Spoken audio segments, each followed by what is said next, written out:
5장 25절로 34절까지 있는 말씀입니다. 마가복음 신약성경 마가복음 5장 25절로 34절까지 있는 말씀입니다.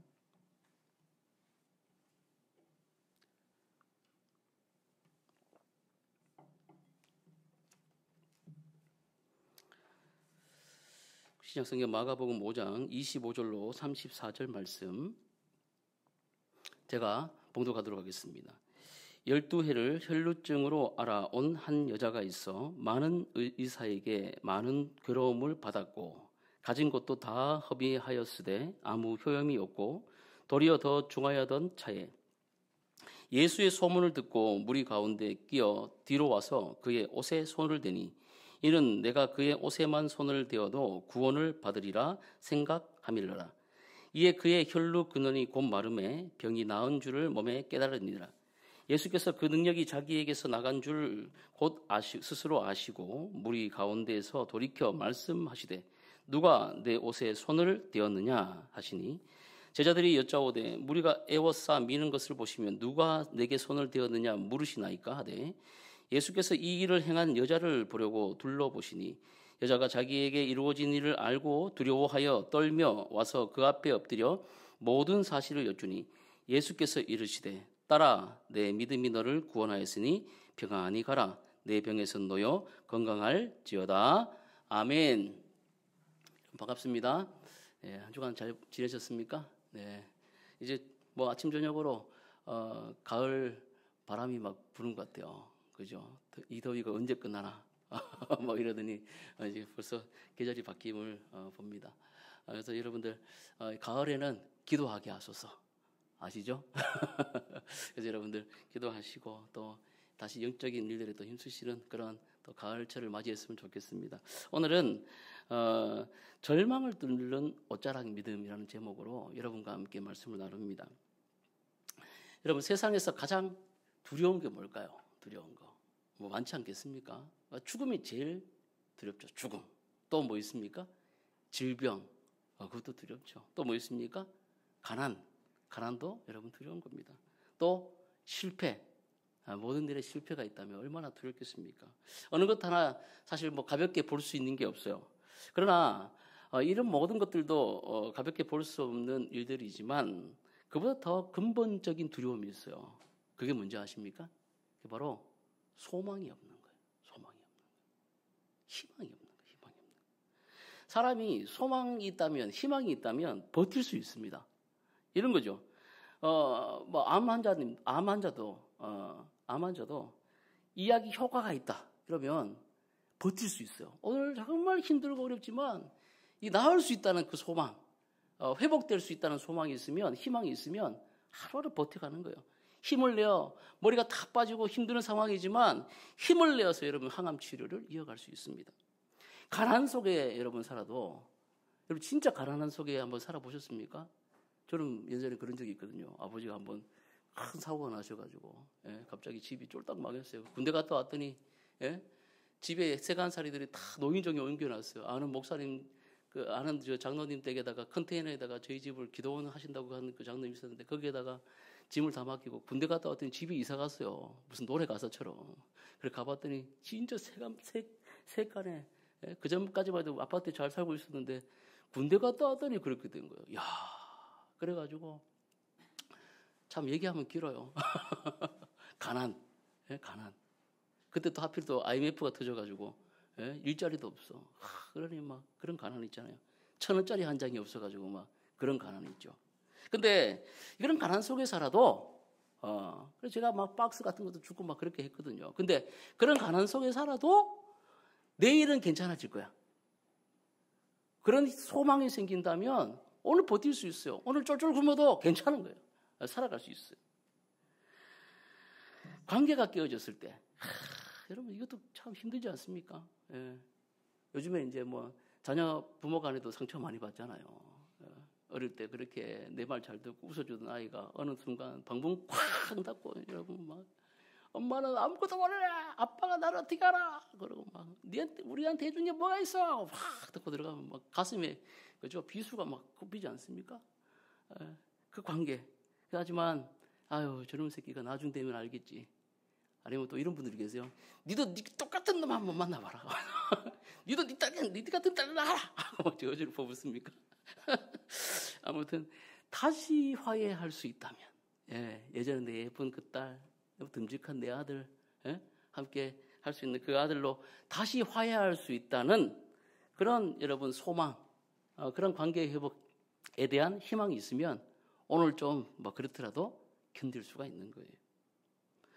근데 완전한 소망이 끊어진다면 그 순간 이 사람은 완전히 이미 죽은 사람처럼 되어버리는 겁니다. 절망에 빠지는 거예요. 오늘 우리들의 현실 속에도 그런 일들이 좀 있지 않습니까? 우리 젊은이들 간간히 들려오는 소식들을 보면 20대, 30대들 돌연사하는 그런 경우들이 있어요. 뭐 어른들 쉽게 뭐 얘기하시고 또 아닌 사람들은 젊은 사람이 뭐 가서 일하면 되지, 동사무소라도 가보지, 뭐 이렇게 쉽게 얘기할 수 있지만 아니에요. 이 절망의 순간이 되면 소망이 없다는 생각이 딱 드는 순간 더 이상 하고 싶은 생각이 없는 거예요. 면역제 치료를 받고 있지만 차도가 없어서 좌절하는 환자들, 더 이상 가능성이 없으니 병원에서 짐을 싸서 집으로 가십시오. 그러면 얼마나 있다가 그냥 소천하는 경우들도 있어요. 가족과 친구의 관계가 완전히 단절이 되어가지고 외로움 속에 홀로 살아가시는 그런 분들도 있습니다. 또 여러분 영적 문제로 또 수년간 그런 죄책감 가운데 또 상처 속에 아무도 모르게 겉으로는 멀쩡하고 명품도 다 입고 다니지만 속은 다 썩어 문드러진 거예요. 영적인 문제가 완전히 해결되지 않았어요. 그래서 영혼이 서서히 메말라가는 그런 분들도 있습니다. 소망이 없기 때문에 그런 거예요. 성경은 오늘 본문의 말씀은 우리에게 이 여인의 이야기를 통해서 하고자 하는 그런 메시지는 바로 소망이 없는 삶, 곧 예수 그리스도가 없는 삶은 바로 이런 삶이었다라는 것을 우리에게 보편적으로 보여주는 거예요. 예수 그리스도가 없는 삶, 바로 이 혈루증 여인과 같은 그런 삶이다라고 말할 수가 있는 것이죠. 오늘 이 혈루증 여인이 등장합니다. 그녀는 세상적으로, 종교적으로, 사회적으로도 모든 소망을 잃어버렸어요. 그러나 놀라운 전환이 일어나죠. 그게 뭡니까? 예수 그리스도를 만난 사건이에요. 예수님의 옷자락을 붙드는 순간 그녀의 절망은 끝납니다. 그리고 새로운 생명이 시작됐다는 거예요. 그게 바로 오늘 제목, 여러분 따라해 봅시다. 절망을 뚫는 옷자락 믿음. 그거예요, 그거. 그래서 이 말씀은 그 혈루증 여인에 해당된 말씀만으로 끝나진 않아요. 지금 이 시간 예배드리는 이 말씀을 듣고 있는 저와 여러분들에게 들려오는 복음의 메시지인 줄 믿으시기를 바랍니다. 여러분 우리 삶 속에도 소망이 보이지 않는 문제들이 있을 수 있어요. 그렇지 않습니까? 한번 옆에 분 보십시오. 죄송합니다. 보시면 참 막 제가 지난주에도 수요 예배 때 그런 설교를 했지만 집집마다 다 괜찮은 집 같아요. 우리 집 빼고 옆집이 더 좋은 것 같아. 내 아내 내 남편보다 옆에 남편 옆에 아내가 더 좋은 것 같고 우리 집 새끼보다 옆집 새끼가 더 좋은 것 같고 뭐 그래요. 근데 여러분 가서 한번 물어보세요. 진짜 그런가? 어떤 목사님 그 얘기하시는데 어떤 사모님 모임에 그 예전에 있던 얘기하시는데 사모님 좋겠습니다. 목사님하고 그렇게 사시니 그 목사님 되게 유명한 목사님이거든. 그러니까 사모님이 한숨을 푹 쉬면서 아이고 한 달만 하면 살아 보이소. 이렇게 얘기하더라는 거예요. 우리 모두에게 사실은 이제 그런 어려움들이 있다는 거죠. 각자 삶 속에 희망과 소망이 안 보이는 그런 문제들이 있습니다. 그런데 여러분 오늘 말씀을 통해서 여러분 예수님을 만나는 희망이 없는 자리, 소망이 없는 자리에 예수 그리스도의 옷자락을 붙잡는 그 믿음을 통하여 절망을 뚫고 여러분 소망으로 나아가시는 여러분 되시기를 주의 이름으로 축복합니다. 그래서 오늘 세 가지를 한번 여러분과 함께 보기를 원해요. 첫째는 예수 없는 인생이 얼마나 어려운 절망 속에 빠져 있는지를 한번 봅니다. 또 여인의 삶을 통해서요. 또 하나는 그 절망 가운데 들려온 예수 그리스도의 소문, 곧 복음이 어떻게 소망이 되는지를 우리 한번 봅니다. 또 세 번째는 이 혈루증 여인처럼 이 불완전한 믿음이거든요. 그게 왜 불완전한 믿음인지 또 설명을 드릴 거예요. 이 불완전한 믿음이 어떻게 예수님 손에서 구원으로 이끄는 믿음으로 변환되는지를 우리가 또 보게 될 겁니다. 어쨌든 오늘 말씀을 통해서 우리 성도님들 삶 속에 절망을 뚫는 옷자락 믿음이 다시 회복되시기를 주님의 이름으로 축복합니다. 자, 오늘 말씀 한번 봅시다. 25절 말씀 한번 읽어봅시다. 25절이에요. 같이 한번 읽어봅시다. 시작. 12해를 혈루증으로 알아온 여자가 있어. 아멘. 제가 이걸 말씀을 며칠 공부하다가 아주 의학 박사가 되는 줄 알았습니다. 이 본문은 사실 많이 다뤘던 본문이거든요. 근데 참 볼 때마다 좀 새로운 관점이 있어요. 25절 말씀을 자세히 보면 12해 또 뭡니까?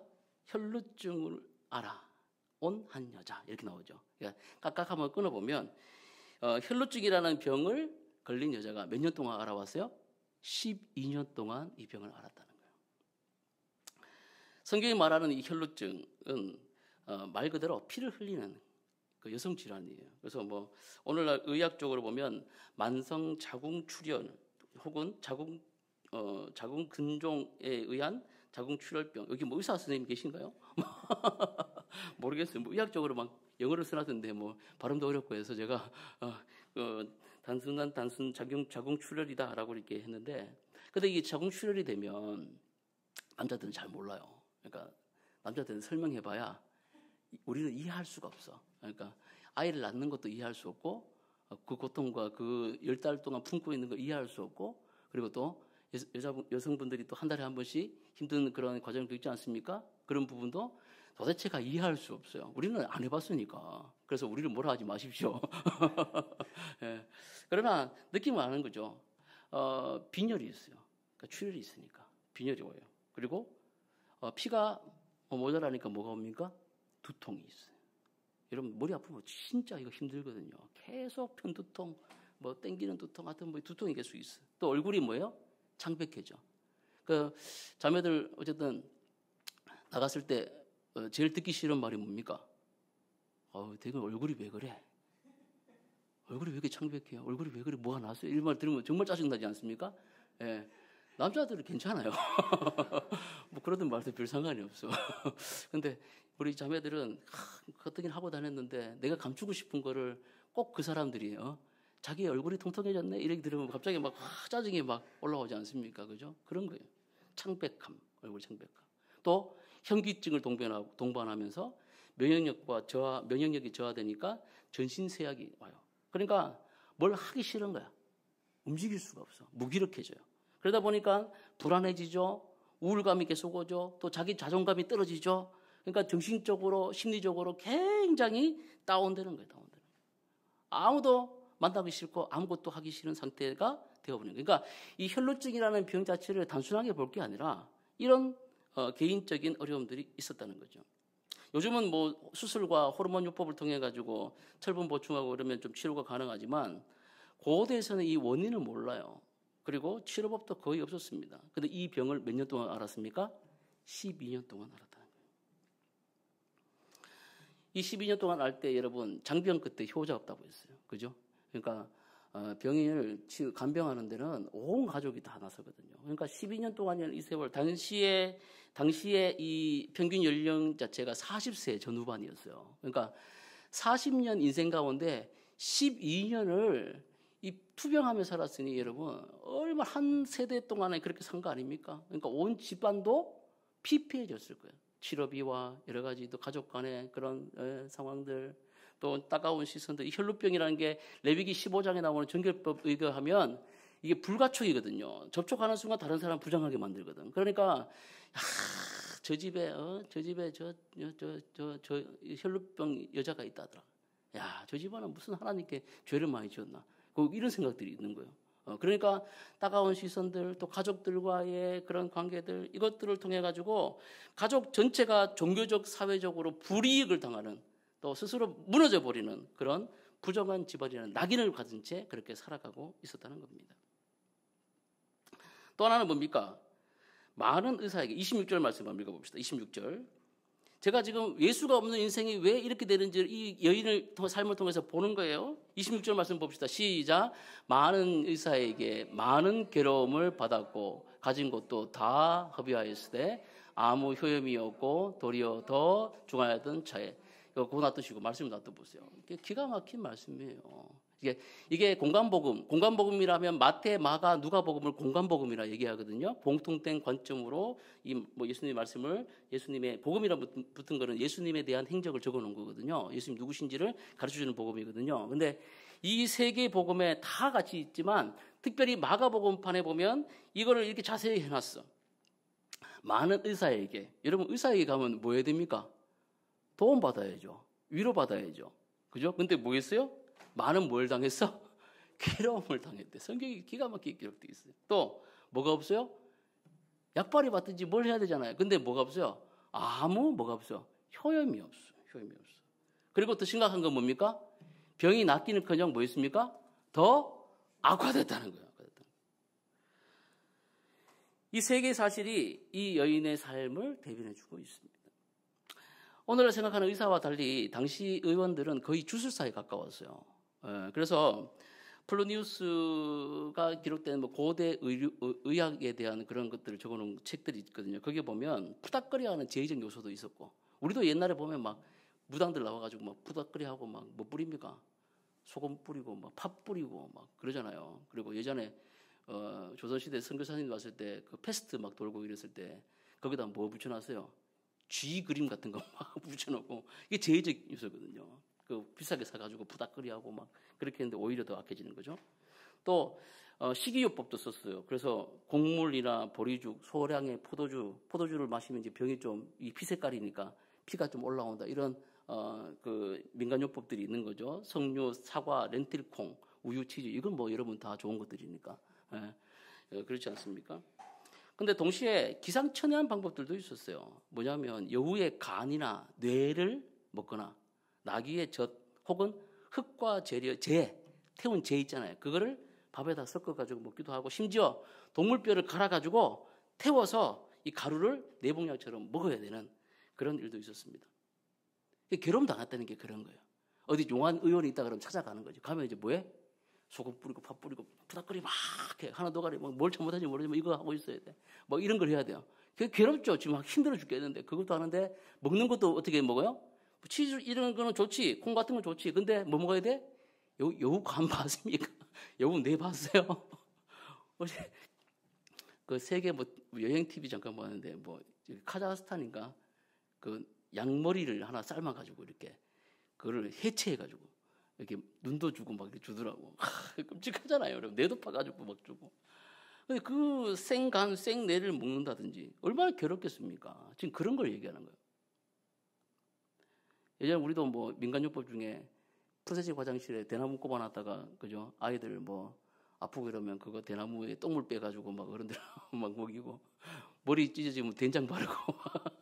저는 그런 세대 아닙니다. 우리 위에 세대. 우리 위에 세대에 그런 일들이 좀 많았어요. 왜 이런 얘기를 하냐면, 의사를 갔는데 지금 의사들이 아니라는 거예요. 얼마나 힘들었겠어요. 이런 걸 해야지 낫는다고 그러니까 안 할 수는 없고 하는데 모두 다 괴로운 일들이에요. 괴로운 일들.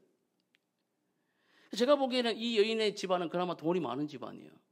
이런 치료를 할 수 있는 거는 그나마 돈이 있는 집안입니다. 돈이 없는 집이면 그냥 치료도 못 받고 그냥 죽었겠죠. 근데 이런 것들을 기록해 놓은 거 보면 그나마 사는 집안인데 이렇게 괴로움들을 많이 당하면서 뭘 했어요? 재산을 다 탕진했다는 거예요. 여인뿐만 아니라 집안 전체가 힘든 거예요. 집안 전체가.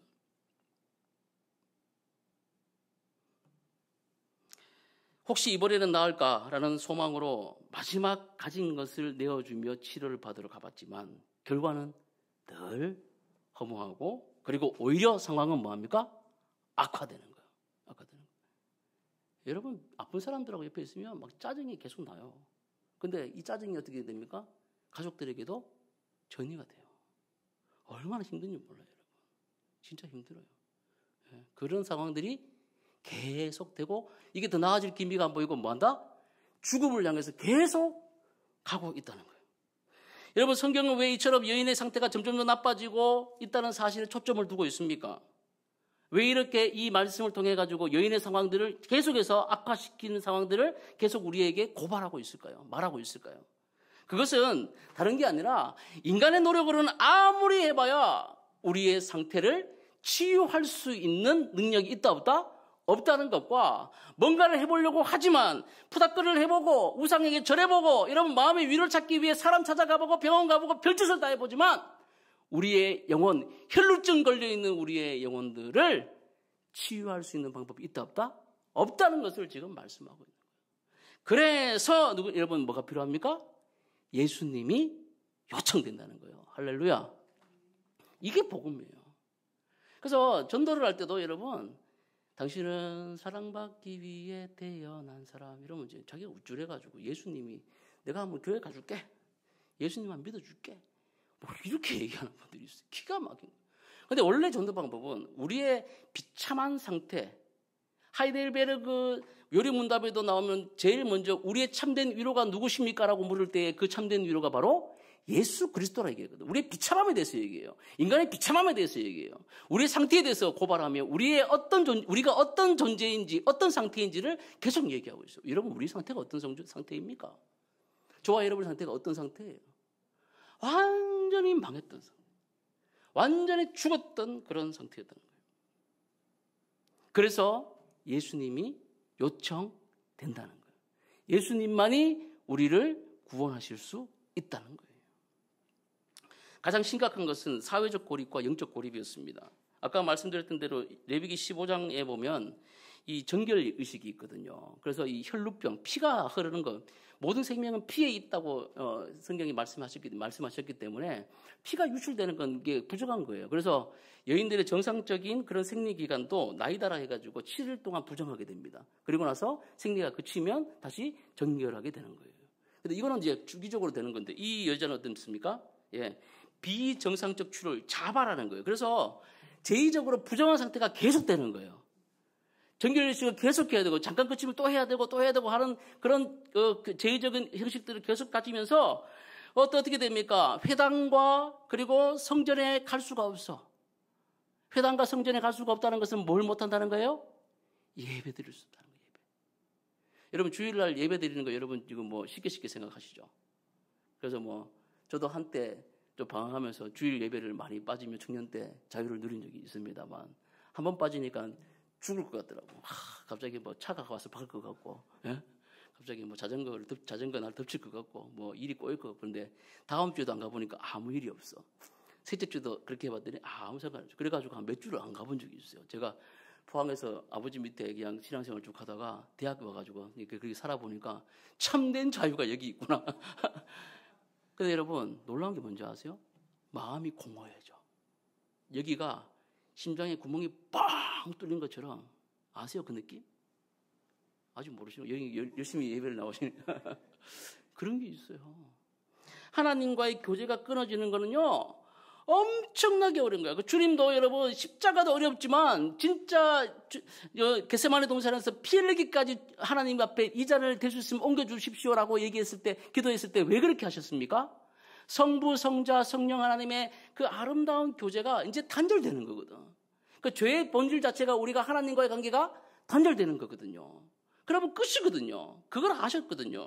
이 여인도 마찬가지예요. 회당과 성전에서 더 이상 예배 드릴 수 없습니다. 하나님과의 교제가 없어요. 할 수가 없어요. 혼자 있어야 돼요. 그러니까 공동체와 함께 드리는 그 안에 교제도 없어지는 거예요. 하나님과의 교제 그리고 성도 간의 그 교제가 사라져버린 거예요. 그러니까 여러분 얼마나 영적 고립이 심하게 되는지 몰라요.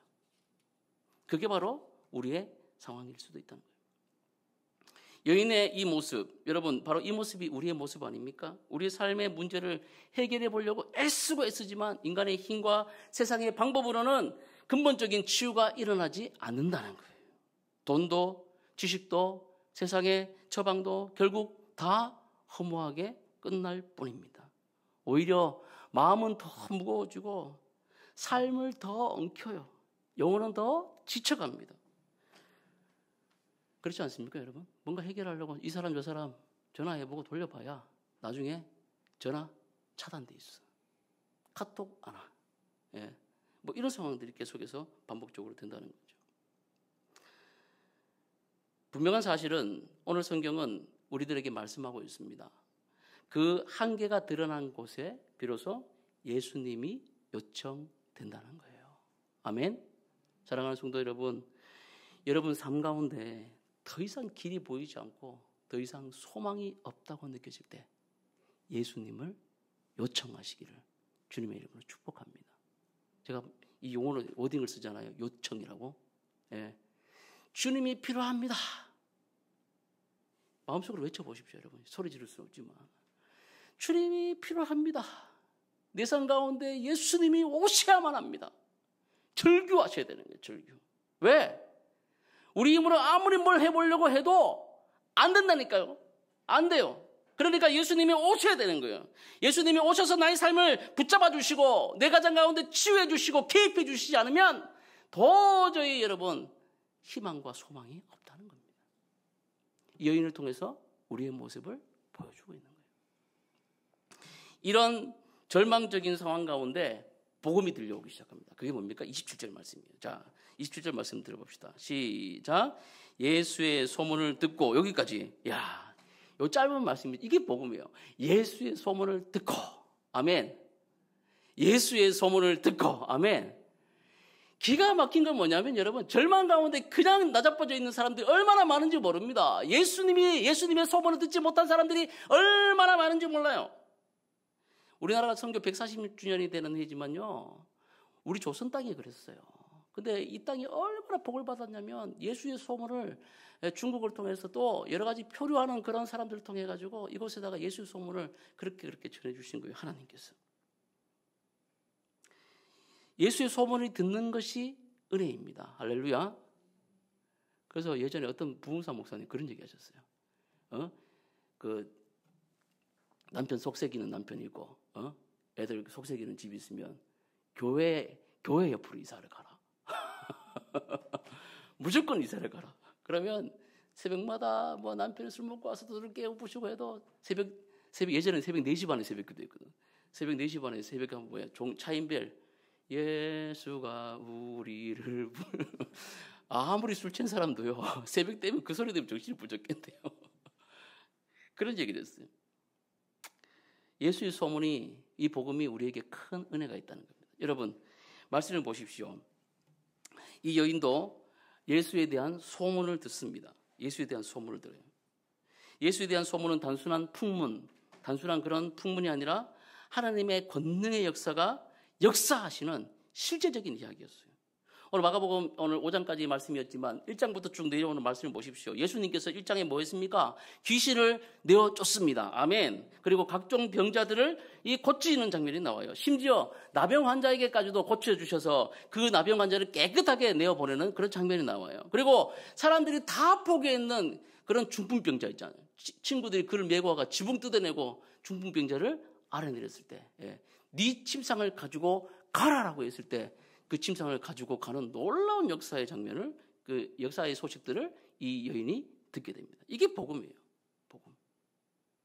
여러분 복음을 듣고 있습니까? 목사님 교회 나오면 성경을 읽으셔야 되는 거예요. 아멘. 예. 복음은 하나님을 모르는 사람, 예수님을 모르는 사람에게도 필요하지만 특별히 예수를 믿은 지 오래된 자일수록 여러분 복음을 계속해서 여러분 갱신해야 된다는 사실을 잊지 마시기 바랍니다. 그래서 마틴 로이드 존슨 목사님은 주일 예배를 2번 드리는데 오전 예배 드리고 또 오후 예배 드릴 때는 항상 복음 설교를 했어요. 깜짝 놀랐대요. 이 영국 사회 안에 다 예수 믿는 그런 예수 그리스도를 믿는 그런 기독교 사회 아닙니까? 그런데 물어봤더니 복음에 대해서는 몰라 성도들이. 예수 그리스도의 십자가의 은혜와 그 예수 그리스도의 복음에 대해서 잘 모르더라고요. 그래서 결심을 했어요. 내가 죽는 날까지 계속 설교를 할 때 이 복음 설교를 계속해야 되겠다. 이 복음의 소식들을 계속해서 들으시는 여러분 되시기를 주의 이름으로 축복합니다. 예수님께서 나를 위해 십자가에 달려 돌아가시고 부활하신 이 사실을 믿는 자에게 내가 더 이상 죄와 허물로 죽은 자가 아니라 뭐였다? 나는 이제 예수의 생명이 있는 생명 있는 자로 바뀌어졌다. 아멘. 또 하나님과의 관계가 단절되고 나와 나의 관계가 단절되고 나와 이웃과의 관계가 단절되고 나와 세계의 관계가 다 끼어졌지만 예수 그리스도의 십자가로 말미암아 이 모든 관계가 다시 회복되었다. 선포하는 거예요. 선포하는 거예요. 그리고 이제 나는 그리스도 예수와 함께 하나님의 나라를 살아가는 자로 변화되었다라고 이렇게 선포하는 거예요. 이 예수의 소문을 누가 전해줬겠습니까? 스스로 들었겠습니까? 아니에요. 예수님을 아는 자들, 또 지나가는 사람들에 의해서 이 소문이 들려졌다는 거예요. 저는 이 장면을 보면서 오늘날 이 소문을 내야 되는 곳은 바로 우리 교회라고 봅니다. 저와 여러분들 뭡니까? 바로 하나님의 교회인 사실을 잊지 마시길 바랍니다. 예, 교회는 건물이 아니에요. 예수 그리스도를 믿는 저와 여러분들이 교회입니다. 그러므로 여러분들이 바로 복된 복음의 소식 전하는 자가 그런 삶을 살아가셔야 된다는 말씀이에요. 아멘. 예. 세상은 여전히 희망 없는 소리들로 가득합니다. 근데 이 교회를 통해서 이 복된 소식을 듣지 못하면 어떻게 그 소식을 들을 수가 있겠습니까? 또 이 소식은 단순하게 여러분 예수 믿으세요 하고 전도지를 뿌리는 것도 귀한 일이지만 여러분의 삶 속에서 역사하시는 하나님의 그 역사, 여러분의 삶을 치유하시는 그 예수 그리스도의 그 복음을 여러분의 삶으로 드러내지 않으면 더 이상 복음을 전할 수 없다는 사실이에요. 절망 중에도 예수를 붙드는 단서가 되어주는 것, 그것이 바로 복음을 세상 가운데 전하는 사명인 줄로 믿으시기를 바랍니다. 그래서 여러분 복음을 전하시길 바랍니다. 여러분 삶 속에서요. 여러분 삶이 어려운 게 있고 힘듦이 있죠. 그럼에도 불구하고 여러분 삶 속에서 예수 그리스도를 믿는 믿음으로 여러분이 하루하루를 버텨내고 또 승리하고 하나님 주시는 그 은혜대로 기적을 체험하고 이런 삶들을 감사하며 여러분 살아낼 때 여러분 주위에 절망에 있는 자들이 여러분의 삶을 보고 복음의 소식을 듣게 된다는 거예요. 오늘 혈루증 여인들처럼 말입니다. 그렇게 사시기를 주의 이름으로 축복합니다. 예. 갑자기 로또가 되고 집값 오르고 잠자던 주식이 갑자기 나도 모르던 주식이 갑자기 막 올라가지고 막 할렐루야 주님 살아계시 이거 말고요. 이런 거 말고 진짜 예수쟁이들은요 고난 중에 즐거워하는 거예요. 바울이 감옥에서 바울과 실라도 감옥에서 하나님을 찬양할 때 죄수들이 들었더라 이러거든요. 여러분 삶이 바뀌지 않는 것 같고 여전히 고난의 문제들이 여러분을 짓누르는 것 같고 여러분 삶 가운데 뭐 가난한 부분들이 회복되지 않고 떼인 돈을 지금 못 받고 있다 할지라도 그 안에서 여러분 평강을 주시는 하나님의 그 예수님의 은혜들을 감사하는 삶을 살아갈 때 하나님께서 여러분을 통하여 많은 절망에 빠진 자들을 구원하여 주실 줄 믿으시기를 바랍니다. 이게 능력이에요. 이게 능력. 세 번째 여인의 믿음을 봅시다. 27절과 28절 조금만 좀 27절과 28절 시작. 예수의 소문을 듣고 무리 가운데 끼어 뒤로 와서 그의 옷에 손을 대니 이는 내가 그의 옷에만 손을 대어도 구원을 받으리라 생각함이라. 아멘. 진짜 중요한 부분은 여기부터거든요. 여인의 믿음이 어떤 믿음이었나? 그러니까 우리가 예수님에 대한 소문을 듣고 예수님께 나아가지 않습니까? 그래서 불가촉한 정결 의식에 따라 가지고 이 여인이 마음을 다해 가지고 간절한 믿음으로 나아갔다. 우리도 그런 믿음을 가지고 좋은데 이런 부분만 얘기하는 게 아니라 오늘 성경에서 진짜 얘기하고자 하시는 말씀의 키포인트가 뭐냐? 오늘 이 말씀이라는 거예요. 예수에 대한 소문을 듣고 용기를 냅니다. 여인이. 그러니까 아까 말씀드린 대로 혈루증은 진짜 나병과 같은 그런 병이 있지 않습니까? 그래서 사람들을 접촉하면 돼요, 안 돼요? 안 돼요. 예. 만약에 접촉했던 것을 걸리게 되면 어떻게 됩니까? 고대의 그 율법에 따라 가지고 심한 책벌을 받고 심지어 돌을 던져가지고 죽여도 할 말이 없는 거예요. 예. 그렇게 어마어마한 거예요. 그런데 지금 뭘로? 예수에 대한 소문을 들었어. 귀신 쫓아가고 나병 환자가 낫고 중풍빈자가 고쳐지는 그런 병. 내가 이때까지 모든 의사들을 다 찾아가봤지만 다 실패했지만 예수님이라면 내 병을 고칠 수가 있다. 이 소망이 생긴 거예요. 그래서 예수님을 오실 때 목숨을 걸고 지금 갑니다. 간절한 마음으로 예수님을 찾아가는 거예요. 성도 여러분, 저와 여러분들은 이런 간절함이 있어야 될 줄로 믿습니다. 아멘? 예. 이런 간절함이 있어야 돼요. 예수님 도와주세요. 예수님 살려주세요. 예수님 함께 해주세요. 종교를요, 기독교를 종교로 보면 안 돼요. 본질을 들고 여러분 실체입니다. 예. 기독교가 무슨 종교입니까, 여러분? 이건 실체예요. 하나님이 계시고 여러분 삶 가운데 예수 그리스도를 통하여 구원하시는 놀라운 역사가 있는 실체란 말이에요. 예수님이 없으면 껍데기와 같다는 거예요. 그러니까 본질이죠. 이 기독교를 믿는 저와 여러분들, 기독이라는 건 예수님 아닙니까? 예수님 앞에 나아가는 간절함을 가지고 예수님을 적극적으로 찾고 나아가는 그런 믿음들이 되어야 된다는 사실입니다.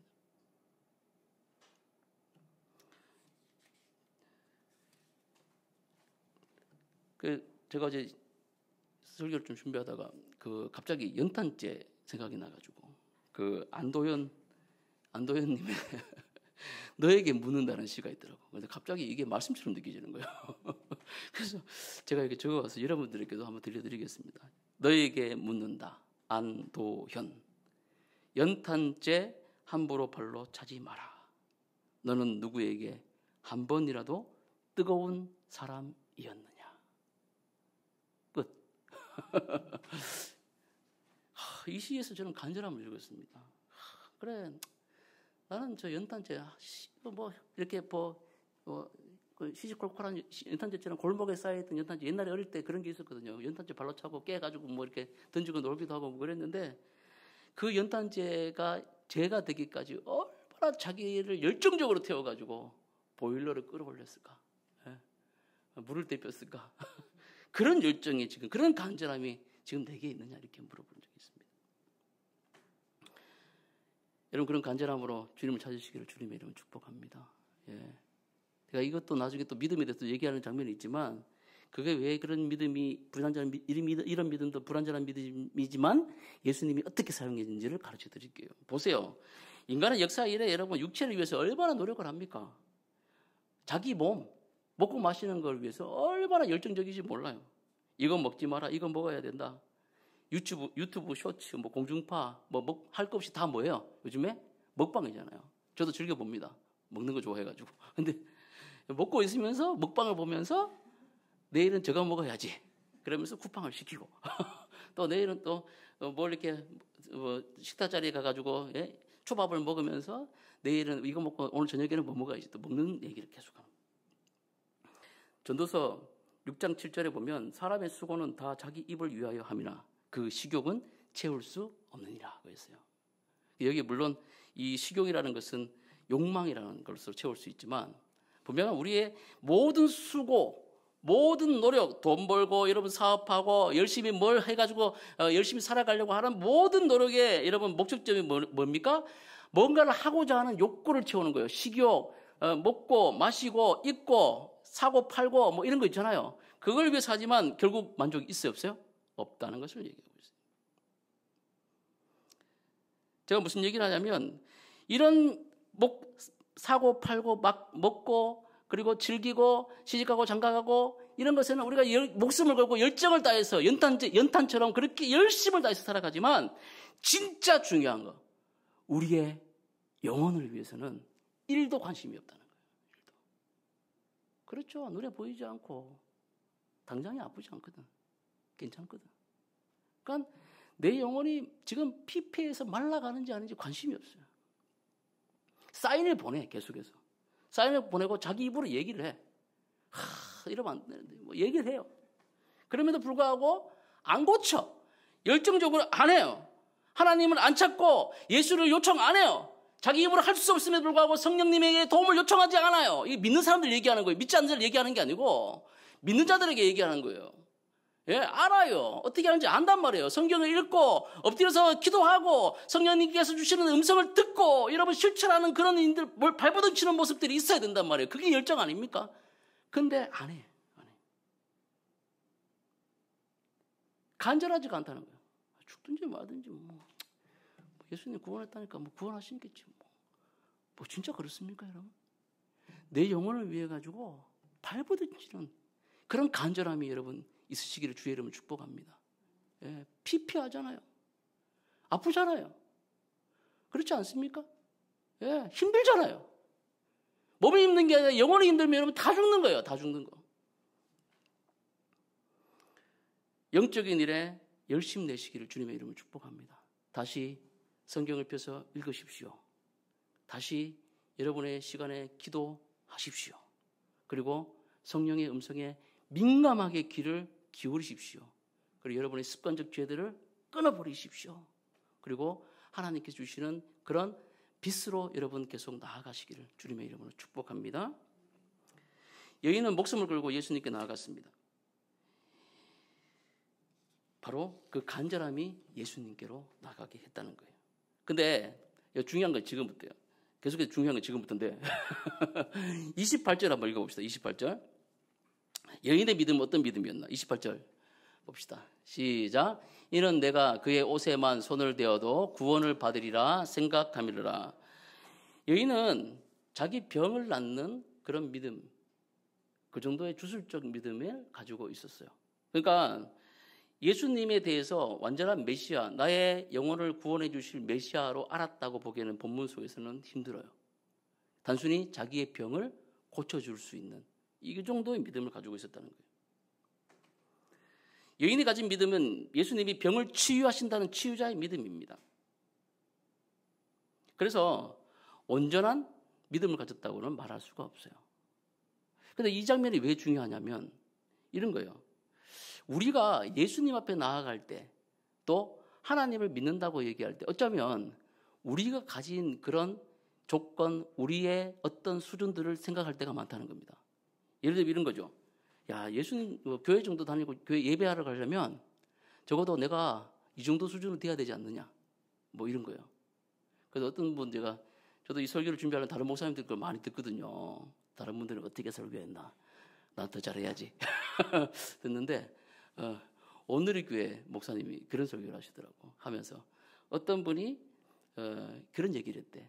교회 나와서 예배 드리라고 그랬더니 안 나오시더래요. 그러더니 1년 뒤에 이제 예배장 딱 나와가지고 한다는 얘기가, 내가 이제 성경도 한 이독했고 그리고 목사님 이번 주부터는 예배 드릴 수 있게 되었습니다, 이렇게 얘기하더래. 실제적인 얘기예요. 제가 왜 이런 얘기 드리냐면, 여러분, 하나님께서 보시기에, 예수님께서 보시기에 우리의 믿음의 수준을 보겠습니까? 한번 물어봅시다, 여러분. 그리고 처음 예수 믿으셨을 때 한번 생각해 보십시오. 여러분의 믿음의 수준이 어땠는가? 예? 문제 가지고 나오는 거 아니에요? 병 낫기, 예? 가난한 데서 탈출하기, 내 자녀, 내 자식들 잘 되는 거, 예? 뭐 땅 파는 거, 뭐 여러분 뭐 아파트 사는 거, 뭐 그런 거 가지고 나오는 거 아니에요? 이게 잘못된 믿음입니까, 여러분? 그게 잘못된 수준이에요. 당신은 어떻게 그 정도 수준 가지고, 적어도 교회 다니려고 등록하려고 그러면 성경을 말이야 원어로 읽을 수 있어야 돼. 히브리어, 헬라어로 적어도 읽고 바른 교리도 알아야지 그걸 가지. 교리 알아? 교리? 사도신경 이어봐. 우리는 어쩌면 이렇게 생각할 수도 있다는 거예요. 또 자기 생각. 남자들요, 전도해 보면 진짜 기가 막힌 사람은 고집 세요. 진짜 고집 세요. 별것도 없으면서. 하나님 앞에 뭐가 있어요? 아무것도 없지. 자기 몸 하나 자기가 건설하지 못하는데 밥이나 제대로 해 드실 수 있습니까, 남자분들? 저는 해 먹을 수 있어요. 라면 하나 기껏 끓이잖아요. 안 그래요? 아니, 그런 처지에 있는 분들이 예수님 의지하고 하나님 의지하라 할 때 안 해. 그걸 뭘 기껏 한다는 소리가. 내가 술 좀 끊고 담배 좀 제가 하고 좀 정리할 게 좀 있습니다. 집안 정리 좀 해놓고 내가. 예? 그리고 어떤 분들도 그런 분도 정직한 분이에요. 내가 미스김하고도 좀 끝나고 그리고 내가 예수님 믿겠습니다. 이런 얘기하는 분이에요. 여러분, 시간이 없어요. 오늘 신고 갔던 그 신발을 내일 신고 들어오리라는 그런 보장이 없어요. 오늘 예배당문 나서고 다음 주에 우리가 다 볼 수 있을 줄은 믿습니다. 그런 보장이 없다니까요. 예, 지금이 마지막일 수 있어요. 지금이 끝일 수 있어요. 그러니 여러분, 복음의 소식이 들릴 때 여러분의 생각과 여러분의 가치관과 여러분의 수준을 생각하는 게 아니라, 여러분 불완전한 믿음이라 할지라도, 완전치 못한 그런 믿음이라 할지라도 붙잡고 예수님께 나아가시기를 주의 이름으로 축복합니다. 아멘. 예배당에 나아가세요. 그리고 꿇어 엎드리세요. 그리고 도움을 요청하시고 여러분 예배하시기를 주의 이름으로 축복합니다. 예, 그거예요. 예수님께 나아갈 때 그때 구원이 이루어지는 줄 믿으시기 바랍니다. 그게 바로 옷자락을 붙잡는 믿음이에요. 옷자락 붙잡는 믿음이 뭐 대단한 믿음이라는 게 아니라 이기적인 믿음, 자기만 아는 믿음, 예. 남들이 어떻게 생각하든지 말든지 그런 믿음이라 할지라도 이 불완전한 옷자락을 잡는 믿음으로 예수님의 옷자락을 붙잡았을 때, 그 간절함으로 예수님의 옷자락을 붙잡았을 때, 그때 예수님께서 그 연약한 믿음을 받으시고, 아멘. 예수님 그 믿음 받으신다니까요. 그 믿음을 받으시고 절망을 뚫어주시는 줄 믿으시길 바랍니다. 그러면서 예수님께서 그 믿음을 온전케 하세요. 29절부터 쭉 보시면 그렇게 나오지 않습니까? 우리 시간이 없으니 좀 빨리 진행하겠습니다. 30절에 보면 이렇게 나와요. 누가 내 옷에 손을 대었느냐? 예수님 능력이 나간 줄 알고, 그냥 가시면 돼요. 그때도 옷에 손댄 사람 많았을 거야. 그죠? 예수님 만지고 막 팔짱 껴보고 뭐 어떻게든 알아보려고. 나도 예수님 있었으면 내가 그랬을 거야. 가지고 막 뭐라도 하나, 신발이라도 하나 가져오려고. 그런 욕심이 있어야 돼요, 여러분. 뭐 예수님 지나가면 뭐 멀뚱멀뚱 서 있는 게 아니라 가가지고 예수님 거 뺏어오고 막 이런 믿음이 있어야 된다고. 근데 여러분, 예수님께서 뭐라 합니까? 누가 내 옷에 손을 댔느냐 물으시면서 이 여인을 찾고 계세요. 왜? 여인의 이 불완전한 믿음을 온전한 믿음으로 바꾸는 거예요. 불완전한 믿음이란 건 뭐냐면 의심하는 믿음, 이걸 가지고 이 불완전한 믿음, 그게 아니고 예수님이 누구신지를 정확히 아는 그 믿음이 온전한 믿음이에요. 할렐루야. 예. 하나님의 아들이신 것과, 예, 독생자 아들이신 것과 그가 우리를 구원할 메시아라는 사실을 분명하게 아는 이 지식이 바로 온전한 믿음이라는 거예요. 여자는 두려웠습니다. 자기 나은 거 알았거든.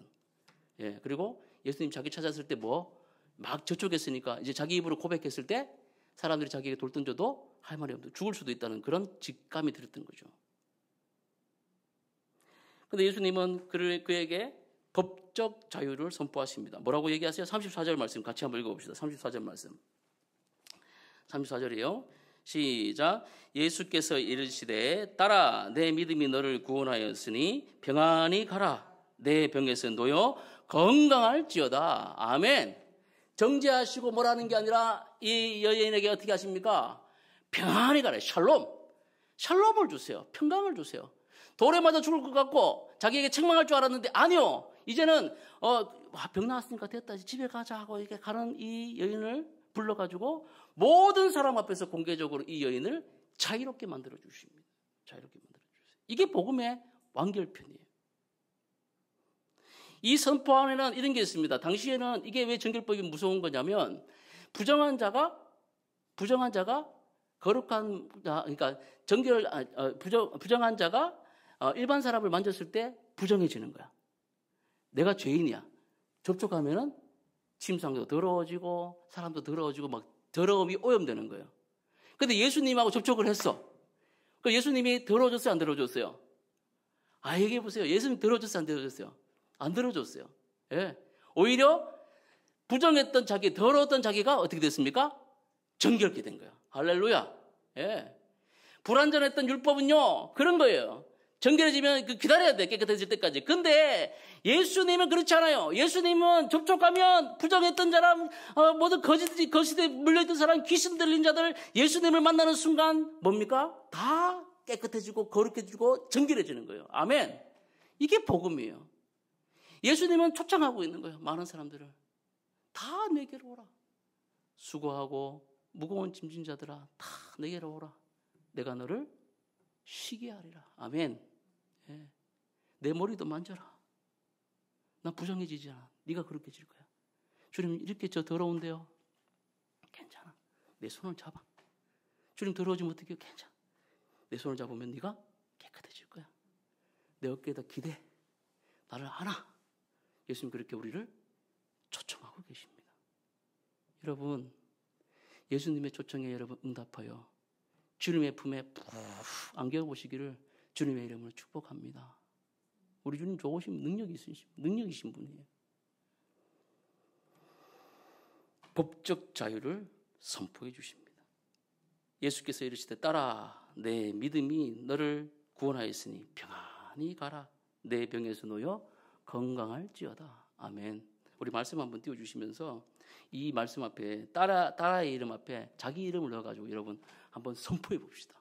할렐루야. 예, 띄웠습니까?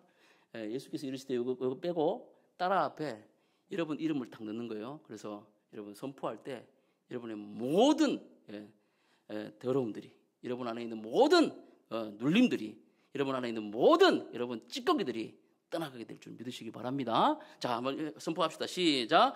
승철아 내 믿음이 너를 구원하였으니 평안히 가라. 내 병에서 놓여 건강할지어다. 아멘. 예, 이런 선포를 이번 주간 계속 하시기 바랍니다. 아파트 문 열고 하지 말고. 자, 말씀을 맺습니다. 사랑하는 성도 여러분, 혈루증 여인의 이야기는 곧 우리의 이야기입니다. 예수 없는 인생은 병들고 또 헛된 노력으로 소진되며 고립과 절망 속에서 죽음을 맞이할 뿐입니다. 그러나 예수의 소문, 곧 복음은 절망을 소망으로 바꿔줍니다. 여인의 믿음은 불완전했지만 예수께서 그것을 구원으로 이끌어 주셨습니다. 믿음은 강도의 문제가 아니라 믿음의 대상이신 예수 그리스도의 문제이기 때문입니다. 오늘 우리가 할 일은 단 한 가지입니다. 그것은 바로 예수의 옷자락을 붙잡는 거예요. 간절함으로, 때로는 불완전한 믿음이지만 예수님을 붙잡는 겁니다. 예수님께 나오는 겁니다. 그러면 예수님께서 이렇게 말씀하실 겁니다. 딸아, 아들아, 내 믿음이 너를 구원하였다. 평안히 가라. 성도 여러분, 교회는 세상에 예수의 소문을 내는 공동체가 되어야 됩니다. 이번 한 주간 여러분의 삶을 통해서 예수의 이 소문을 내시고 예수님의 옷자락을 붙드심으로 절망을 뚫고 나오는 여러분 되시기를 주님의 이름으로 축복합니다. 기도하겠습니다. 하나님 아버지, 절망을 뚫는 옷자락인 믿음을 우리에게 주셨습니다. 주님, 연약하고 불완전한 믿음이지만 주님을 붙잡습니다. 주님, 이기적인 믿음이지만 주님을 붙잡습니다. 주님, 우리에게 간절함을 주옵시고 주님, 우리가 예수 그리스도를 쫓아가며 붙잡으며 하나님께서 개입하시는 놀라운 은혜를 체험케 하여 주시옵소서. 그러므로 말미암아 깊은 절망, 12년 동안 해결되지 않았던 그런 절망을 뚫고 나오는 우리의 삶들이 다 될 수 있도록 역사하여 주셔서 과연 하나님이 살아계시다, 예수님이 역사하신다는 그 소망을 가지고 힘있게 살아가는 우리 모두가 되게 하여 주시옵소서. 감사드리며 예수님의 이름으로 기도합니다. 아멘.